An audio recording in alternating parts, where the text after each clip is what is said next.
Ryan Tugawin, mga sumukli si Rad, makakadikit pa kaya dito si Rad, ito hinahabol. Si Ryan Tugawin pumiga, si Rad dito, makakadikit pa kaya dito, pinapakalas dito, 56. Kipits, grabe si Ryan Tugawin, talagang pinapakalas dito si Rad at saka mido yung muyo ko na. Si Rad dito mukhang pinapatay. Mukhang ginamitan ng quick move, naku patay raw sabi ni Idol. Nakadikit. Mukhang pinapatay ni Ryan Tugawin si Rad sa Stephen. Ito si Iko, hinahatak niya. Talagang nakikipagpalitan talaga yung ating mga amateur dito para masasanay sila sa laro ng mga pro dahil lahat to sila ay aspiring professional na makalaro ng Ronda Pilipinas. Si Iko kasama doon at medyo napaatras talaga dito si Rad. Ito si Rad. Sabi ni Rad dito, pinapatay daw di Ryan Tugawin. Mukhang killing softly talaga si Ryan Tugawin. Mukhang talagang humanap din talaga si Ryan Tugawin na mapapakalas niya kanina dahil sasabit at sasabit talaga dito.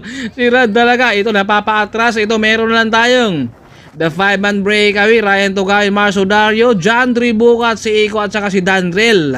Higa na naman si Marcio Dario, dinadaan talaga nila sa bilis yung ating amateur para kumalas. Kumbaga hindi nila tinirahan. Dinadaan lang nila to sa bilis. At ano kayang diskarte ng ating mga pro versus dito sa dalawang mga amateur. Mayroon tayong mga nakikitang umaagwat kasama rin si Caballero at dalawang time excellent noodles. Talagang dumada pa rin talaga si Marcio Darius sa likuran. Bunijo Martin kasama niya si Poppy, si Iko. Naghahabol at ito yung ating peloton. Si Mjong ang buhibit-bit sa mga pro na sa likuran si Tatin at John Tribucat. Ito na yung habol ng ating grupo sa likuran. Mukha si Mjong sanay na talaga sa pagiging RB Boys. Kung mga dating MTV Boys yan. Sa may Karisa, ito meron tayong umaagwat dan. Tatlo pero si Pupi nasa likuran din. Marcio Dario Caballero at Bonnie Joe Martin. Ito yung habol ng ating peloton. Hindi sila nagmamadali dahil 20 laps yan. Kailangan meron kayong pangtira hanggang dulo kapag sinasabi na mga pro ang kalaban at nandito rin ang baby labs ni Pat. Team Go for Gold. Ayan, medyo para mag-side over ata si Baby Boy dito ha. Ryan Tugawin lumabas na. Ito may mga umaagot dito. Ryan Tugawin binibit-bit si Tatin. Nandyan rin sa likuran. Hindi rin magpapatalo yan si Tatin dahil isang malakas yan talaga, rimatista rin yan. May lumabas yung ating mga amateur talaga ay sinubukan talaga nilang talunin yung ating mga pro. Mas okay ito para mahahatak talaga yung mga lakas. Ito Marcio Dario pumiga sa kanan. Lumingon si Mark, hinabol niya kaagad.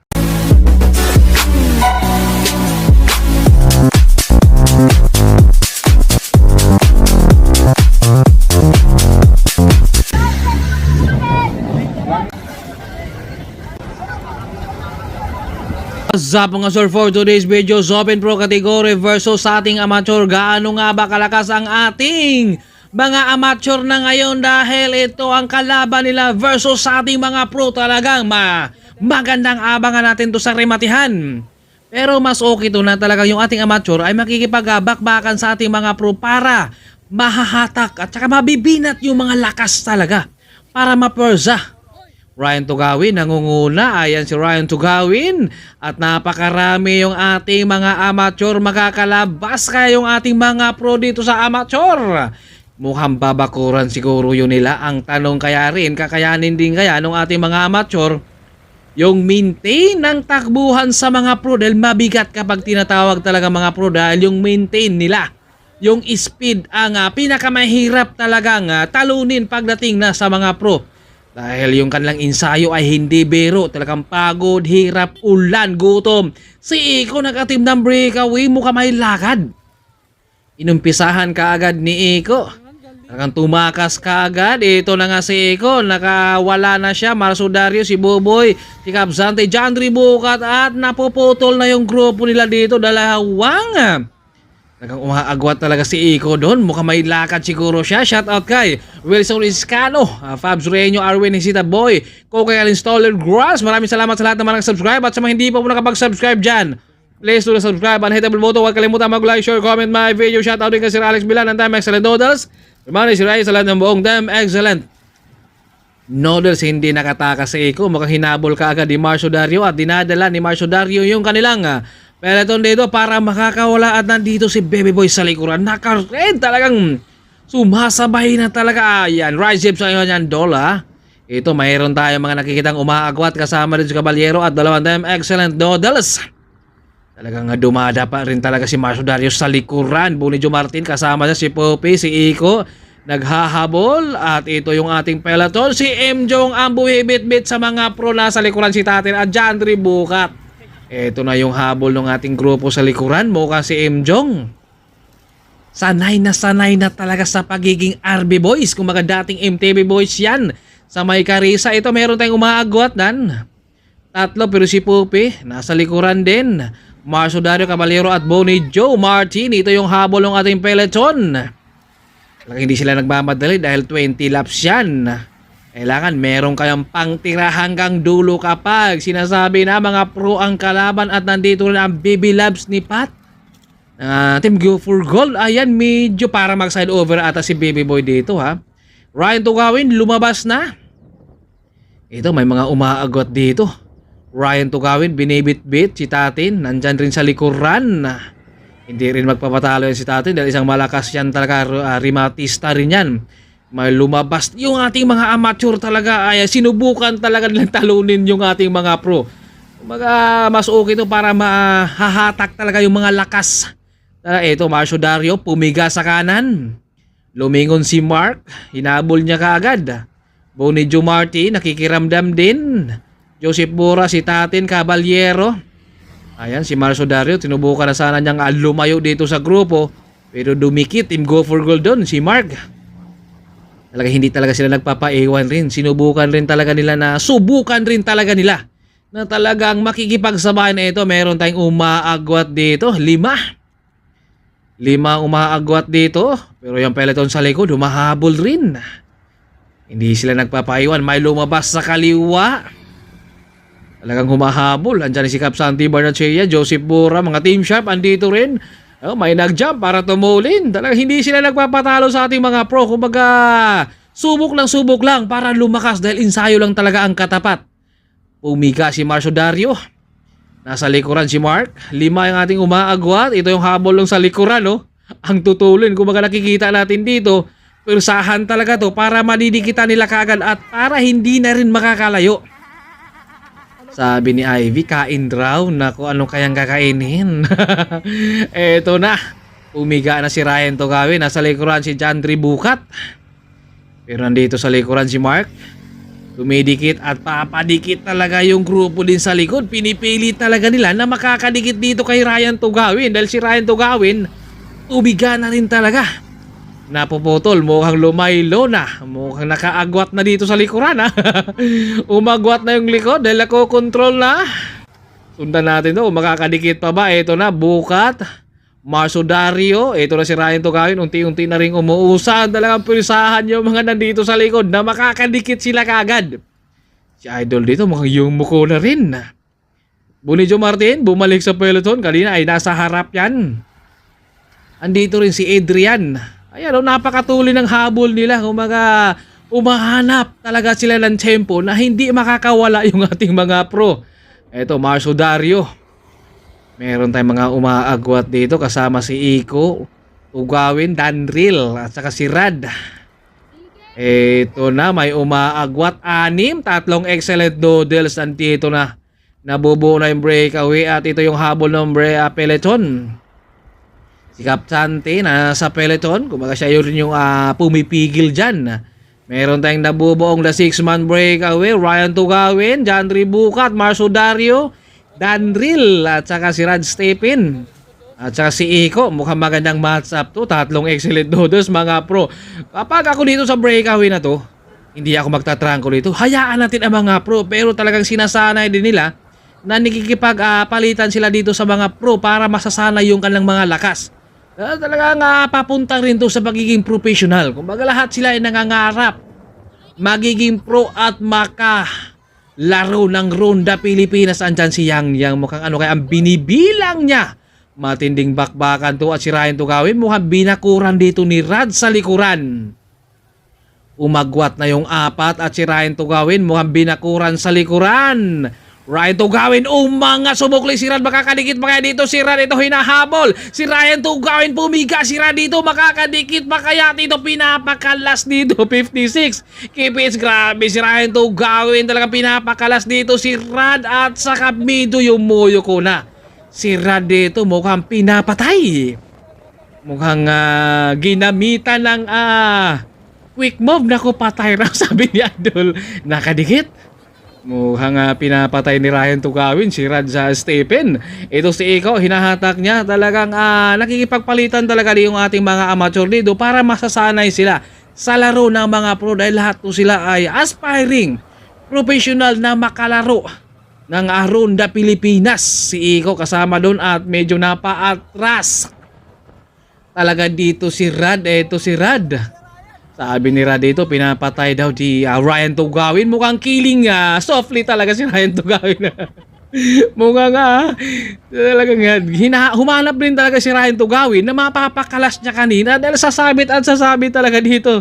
Si Rad talaga, ito napapaatras. Ito meron lang tayong the 5-man breakaway. Ryan Tugawin, Marcio Dario, John Bukat, si Iko at saka si Danrel ng Team Exodus. Ito matinding bakbakan na naman ang makikita natin dito dahil dalawang mga amateur versus sa ating mga pro.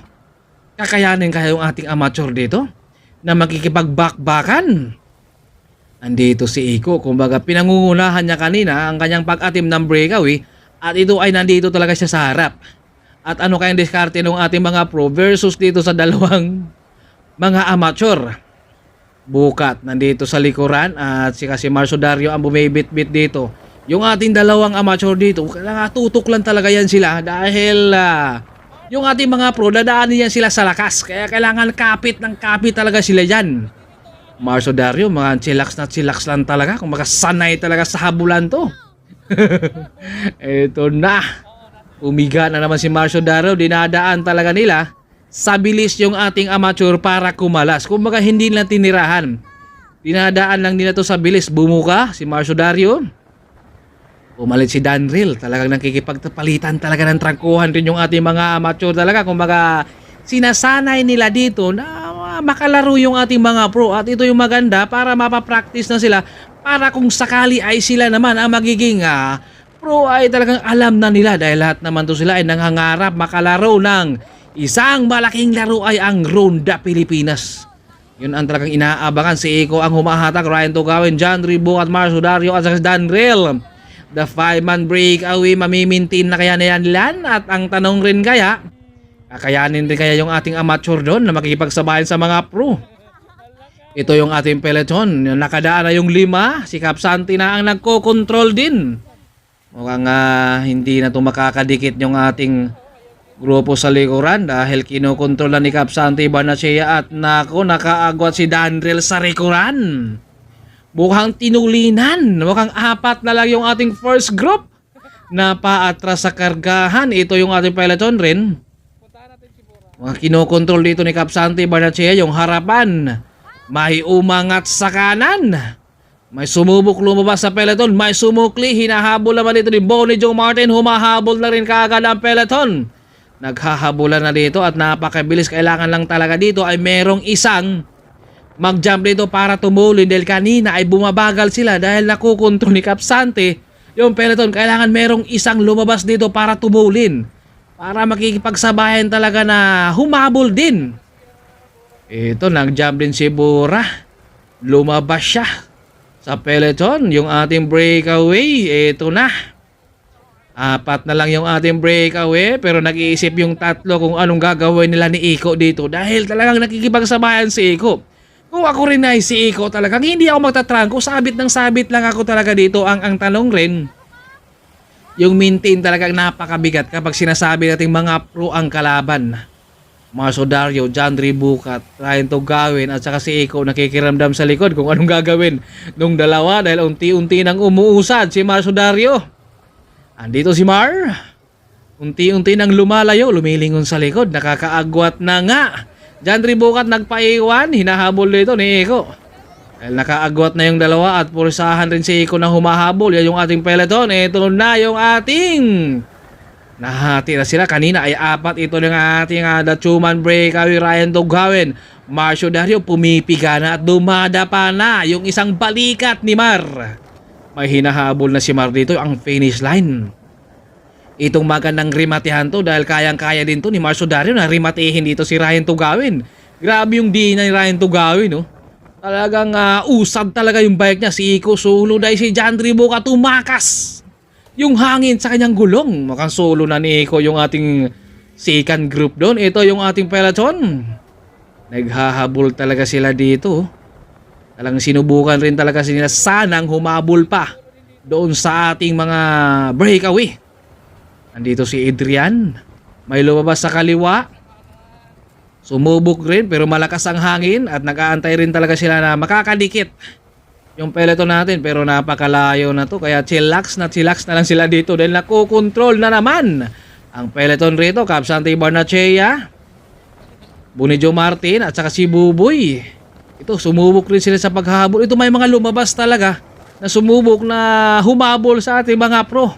Ito si Joseph Bura, lumabas siya sa peloton, naghahabol siya kay Iko rito. Tuloy daw sabi kay IB na kung ano bang itutuloy. Isang ngiti daw sabi kay IB dito. Medyo ayos kasama si IB. Medyo maingay lang. Dahil sabi isang ngiti lang. Joseph Bura naghahabol dito kay Iko dahil si Jandri Bucat medyo tumakas yung hangin sa kanyang gulong. Kaya napahid side over doon. Si Jandri Bucat kay Joseph Bura ang nagtsatsaga rin dito para makakadikit siya kay Iko dahil malayo na yung ating peloton. Kita nyo naman yung galawan rin ni Joseph Bura na isang dating Team Quezon na ngayon ay isang Team Excellent Noodles at nadikitan dito si Iko. So nagkaroon ng dalawa na yung ating second group at dalawa din yung ating first group. Ito yung ating dalawang breakaway, napakatulin. 43 to 44 kps yung ating dalawang breakaway at ang ating peloton talagang patuloy na nakokontrol ni Capsante Barnachea. Kung walang aaga doon sa trangko, talagang yung ating breakaway dito makakawala to ng tuluyan hanggang finish line na talaga to. Ito yung mga giling, oh. Talagang chillax na chillax yung kanilang padyakan. Mukhang hindi talaga pinagpapawisan dito si Mar. Ryan Tugawin, kung mga nakikita natin na sanay talaga yung ating mga pro sa kanilang mga ginagawa. At pagbalik nito ay rimatihan. Talagang magandang abangan natin to. Ito, grabe yung ating dalawa dito. Walang patawad na talagang lumabas sila sa ating mga amateur. Sinubukan rin sana ng ating mga amateur na magkikipag-sabayan talaga sa maintain. Yun nga lang, iba talaga ang kargahan kapag sinasabi nating mga pro. Ito na Marcio Dario. Ryan Tugawin nasa likuran. Sino kaya mananalo sa kanilang dalawa? Dahil si Ryan Tugawin mukhang gusto ng Roy Mati sa likod. Marcio Dario hinahatak, Ryan Tugawin nasa likuran. Ito na sino kaya mananalo. Ito na, umangat si Ryan Tugawin. Hindi niya tinuloy at nandito si Mar nakahanda na rin. Sino kaya mananalo Ryan Tugawin. Mukhang gusto talaga niyang banatan dito si Marcio Dario, ha. Last lap yan kaya rimatihan to. Ito talagang gusto talaga pumanat si Ryan Tugawin. Pero andito si Mar nakikiramdam dahil lirimati rin yan. Ito na yung ating champion, si Marcio Dario. Ang ating pangalawa dito ay si Ryan Tugawin. Ito nating pangatlo, Joseph Bura. Ito siya dul pang-apat. Ito sa likod, rimatihan pa. Si Iko napa-atras din talaga kanina kay Joseph Bura. Si Mark, ito si Taten at saka si Adrian, rimatihan pa sila. Alright, kita-tuloy tayo sa ating next videos.